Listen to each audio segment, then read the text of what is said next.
ಸನಾತನ ಧರ್ಮದ ಬಗ್ಗೆ ಓದೋದಕ್ಕೆ ಶುರು ಮಾಡಿ. ನನಗೆ ಗೊತ್ತಿದೆ ನಿಮ್ಮಲ್ಲಿ ಸಾಕಷ್ಟು ಮಂದಿ ಭಗವದ್ಗೀತೆಯನ್ನು ಓದೋದಲ್ಲ, ಅದನ್ನ ಕೈಲಿ ಹಿಡಿದವರು ಕೂಡ ಕಡಿಮೆನೆ. ನೀವು ನಿಮ್ಮ ಧರ್ಮದ ಬಗ್ಗೆ ತಿಳ್ಕೊಳ್ಳೋದೇ ಇದ್ರೆ ಅದನ್ನ ಉಳಿಸ್ಕೊಳ್ಳೋದು ಕಷ್ಟ ಆಗುತ್ತೆ, ಮತ್ತು ನಿಮ್ಮ ಧರ್ಮದ ಮೇಲೆ ದಾಳಿ ಮಾಡುವ ಬಾಯಿ ಬಡಕರನ್ನ ಎದುರಿಸೋದು ಕೂಡ ನಿಮಗೆ ಕಷ್ಟ ಆಗುತ್ತೆ. ಬರೀ ಸೋಷಿಯಲ್ ಮೀಡಿಯಾಗಳಲ್ಲಿ ನಿಮ್ಮನ್ನ ನೀವು ಹಿಂದೂ ಹುಲಿಗಳು ಅಂತ ಹೇಳ್ಕೊಳ್ತಾ ಅವರಿವರನ್ನ ಬೈಕೊಳ್ತಾ ಹೋದ್ರೆ ಧರ್ಮ ಉಳಿಯೋದಿಲ್ಲ. ಅದನ್ನ ನಿಜವಾಗ್ಲೂ ಕಾಪಾಡಬೇಕು ಅನ್ನೋ ಕಾಳಜಿ ನಿಮಗಿದ್ರೆ ಮೊದಲು ಧರ್ಮದ ಬಗ್ಗೆ ತಿಳ್ಕೊಳ್ಳಿ.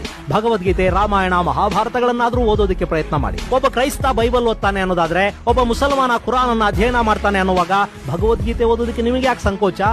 ಬ್ರಾಹ್ಮಣರು ಅದೆಲ್ಲವನ್ನೂ ನಮ್ಮಿಂದ ಕಿತ್ಕೊಂಡ್ರು ಅಂತ ಈಗಲೂ ಅದೇ ಹಳೆಯ ಆರೋಪವನ್ನ ಮಾಡ್ತಾ ಕೂತ್ಕೊಳ್ಳೋದಕ್ಕೆ ಹೋಗಬೇಡಿ.